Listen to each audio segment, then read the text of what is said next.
Ya, jadi peristiwa ini eh, bahkan kemudian kita peringati setiap tahun sebagai tahunnya eh, sebagai sebagai tahun Hijriah. Gitu. Itu yang pertama. Dan yang kedua, kisah ini mari kita mulai membahas kisah ini dari dakwah Rasul ketika di Mekah. Sebelum berdakwah di Madinah, nama sebelum namanya Madinah, namanya itu Yathrib. Sebelum berdakwah di Madinah, Rasul berdakwah di Mekah. Ketika berdakwah di Mekah, Rasul berdakwah secara terang-terangan atau secara sembunyi-sembunyi? Secara sembunyi-sembunyi. Jadi Rasul kemudian berdakwah secara sembunyi-sembunyi di rumah salah seorang sahabat namanya Al-Arqam. Dakwahnya Rasul itu kemudian Rasul mengajak orang-orang terdekatnya. Dari situ kemudian dibina, diajarkan tentang akidah dan seterusnya. Sampai kemudian Allah perintahkan Rasulullah untuk kemudian berdakwah secara terang-terangan. Dari situ kemudian Rasul dan para sahabat berdakwah secara terang-terangan kepada orang-orang di Mekah. Ketika berdakwah secara terang-terangan ini, sayangnya Rasulullah kemudian mendapat berbagai macam perlawanan dari orang-orang kafir Quraisy. Beliau mendapat berbagai macam desakan dari orang-orang yang kemudian tidak beriman kepada Allah dan Rasulnya. Jadi orang-orang penduduk kafir Quraisy itu kan mereka kemudian orang-orang yang menyembah berhala, Lata, Uzza, Manat dan seterusnya. Dan ketika orang yang menyembah berhala itu kita datangkan kemudian orang lain yang membawa ajarannya berupa Islam, yang ajaran itu menegasikan ajaran-ajaran nenek moyangnya mereka, tentunya mereka marah kan. Itulah yang terjadi pada penduduk kafir Quraisy, penduduk Mekah saat itu, mayoritas penduduk Mekah saat itu. Akhirnya dakwah Rasul terang-terangan ini dapat banyak masalah, dapat banyak cercaan, dapat kemudian banyak perlawanan sehingga menimbulkan kegaduhan di masyarakat. Nah, di saat-saat seperti ini kemudian posisinya Rasul dan posisinya umat Muslim itu tertekan. Di tahun-tahun seperti ini, tahun itu 621 Masehi, ditambah di saat posisi yang tertekan itu, Rasulullah kemudian mendapat banyak cobaan lagi. Cobaan yang pertama, istri tersayang beliau, istri pertama beliau, Ibunda Siti Khadijah, beliau meninggal. Ibunda Siti Khadijah kemudian menjadi motivator bagi Rasulullah SAW, beliau meninggal. Itu yang pertama. Peristiwa kedua yang kemudian membuat Rasulullah sedih, paman beliau yang menjadi pelindung beliau di saat dakwah meninggal juga. Abu Thalib meninggal pada itu 621 Masehi. Jadi tahun ini dikenal sebagai tahun duka cita bagi Rasulullah SAW. Akhirnya kemudian Allah mengisra-mi'rajkan Rasul. Salah satu tujuannya adalah untuk kemudian menghibur Rasul dari duka cita itu. Di saat itu kemudian bahkan diperintahkan juga untuk melaksanakan sholat 5 waktu. Dan sepulang dari peristiwa Isra Mi'raj itu kan Rasul bercerita kepada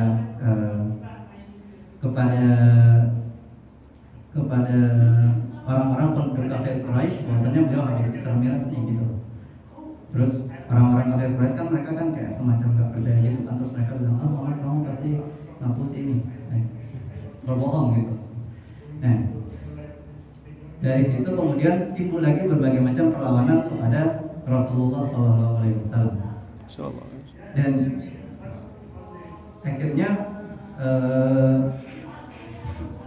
akhirnya bahkan terjadi berbagai macam pemboikotan terhadap Rasulullah. Jadi di saat seperti itu kegaduhan semakin terjadi lagi.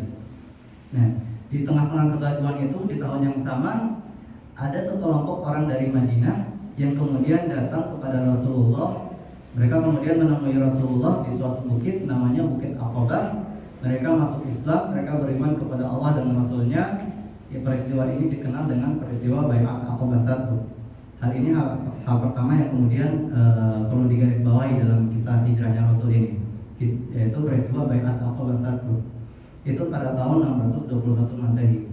Kemudian pada tahun selanjutnya 622 Masehi ada 73 orang penduduk Madinah yang datang dari Madinah.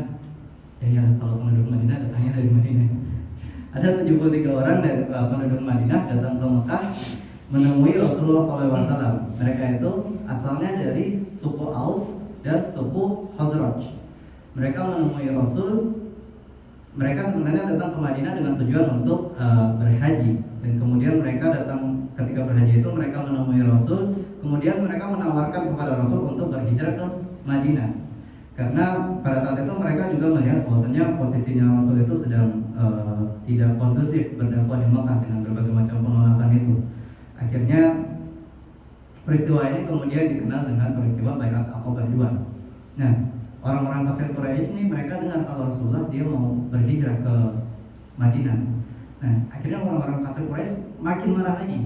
Jadinya mereka malah memboikot Rasulullah SAW dan juga umat Muslim.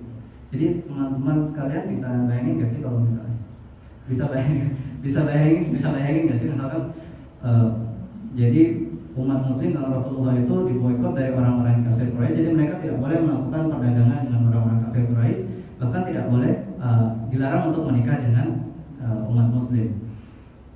Jadi teman-teman bisa bayangin nggak sih kalau misalkan ada orang yang saling satu cinta gitu terus mereka kayak terhalang.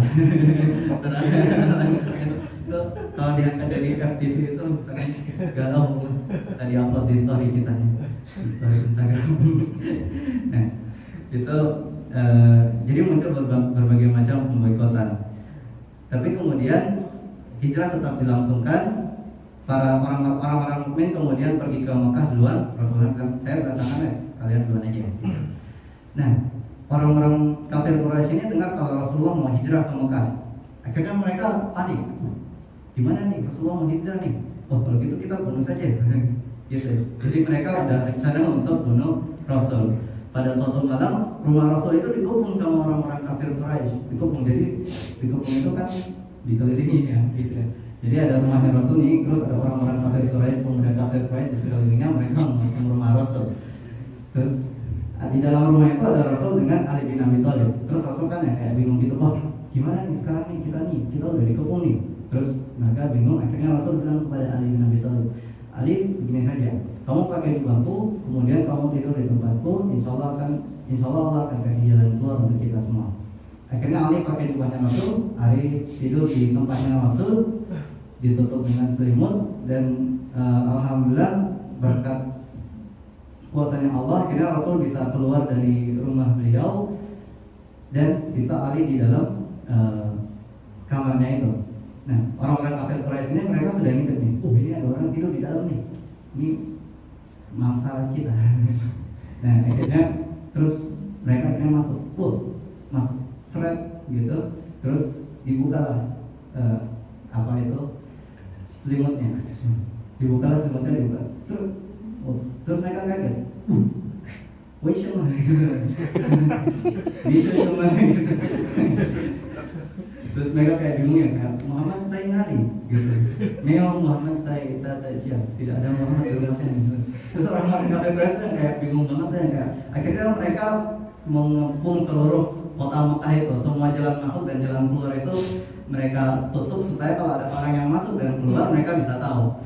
Nah, cerdasnya Rasulullah keluar dari rumahnya itu menuju Madinah. Rasul tidak melewati jalan-jalan yang biasanya, tetapi Rasul lewat jalan yang tidak biasa. Iya, kalau lewat jalan biasa, lewat jalan yang tidak biasa.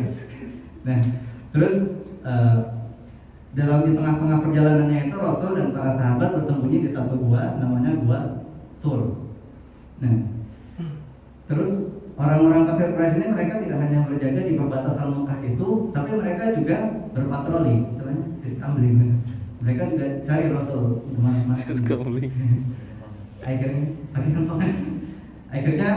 Akhirnya para petinggi-petinggi Quraisy itu pergi mencari Rasul, dan bahkan salah satu petinggi Quraisy itu sempat melihat Gua Tur dan kemudian berpikiran bahwasanya Rasul ada di dalam. Cuma dia lihat, oh ini ada sarang laba-labanya masih utuh nih, terus banyak burung-burung gagak nih, berarti tidak ada orang yang masuk di dalam. Kalau ada orang kan pasti ini sarang laba-labanya rusak ya.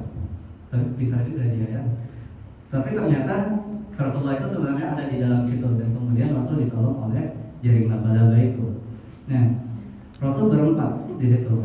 Rasul, Abu Bakar, Amir bin Furaisah, dan juga Abdullah bin Uraiki. Abdullah bin Uraiki ini penunjuk jalan beliau. Mereka berempat di dalam situ selama 3 hari. Dan kemudian pada tanggal 1 Rabiul Awal mereka keluar dari situ dengan perjalanan 7 hari 7 malam menuju Madinah. Rasulullah naik unta beliau namanya Al-Quswa. Unta beliau namanya Al-Quswa. Perjalanan dari 1 Rabiul Awal, perjalanan 7 hari 7 malam. Tanggal 8 Rabiul Awal beliau berempat sampai di Kuba. Sampai di Kuba beliau berempat mendapatkan sambutan yang hangat daripada penduduk Kuba. Dan kemudian melanjutkan perjalanan sampai sekitaran 1 km dari Kuba itu. Beliau sampai di sana pada tanggal 12 Rabiul Awal. Beliau dan para sahabat kemudian sholat Jumat di daerah sana. Dan akhirnya di sana didirikan satu masjid namanya Masjid Jumat. Teman-teman kalau ke daerah Kuba dan sekitarnya situ ada satu masjid 1 km dari daerah Kuba itu ada namanya Masjid Jumat. Tapi kalau di Indonesia ada namanya Masjid Jumat, bukan itu. Nah, jadi setelah sholat Jumat itu di tanggal yang sama Rasulullah dan para sahabat datang ke Madinah. Sampai di Madinah itu orang-orang sudah senang sekali dengan kehadirannya Rasul. Jadi teman-teman bisa bayangkan gak sih kalau misalkan ada orang yang sangat kita kagumi, ada orang yang kemudian sangat kita sayangi ketika mereka datang ke kampungnya kita gitu, ya kan? Pasti kita kayak story gitu, terus upload di status gitu, karena saking senangnya. Penduduk Madinah juga kayak gitu, mereka saking senangnya karena Rasulullah datang sampai-sampai kemudian dibuatkan syair yang sangat terkenal sekali, ya kan? Ada kemudian syair yang sangat terkenal yang kemudian dibuat untuk kemudian menyambut kedatangannya Rasul. Syairnya bagaimana?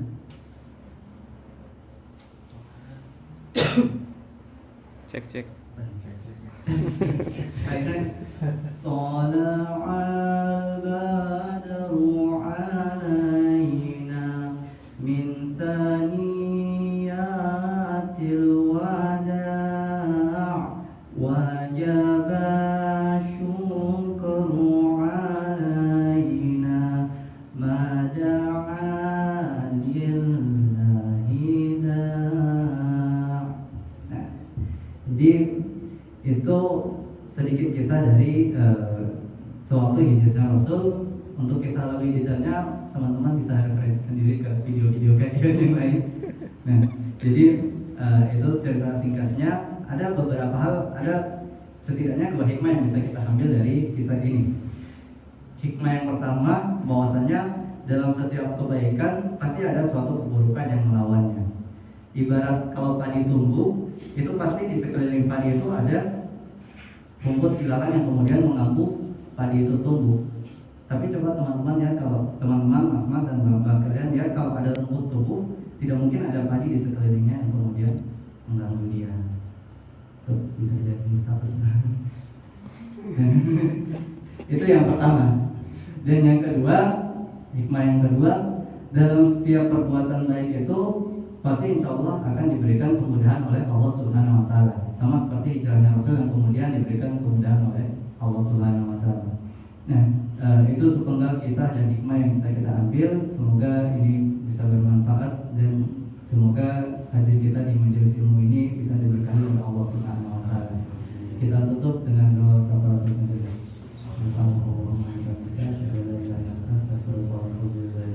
Allahumma muwaffiq ila aqwamit thariq. Wassalamu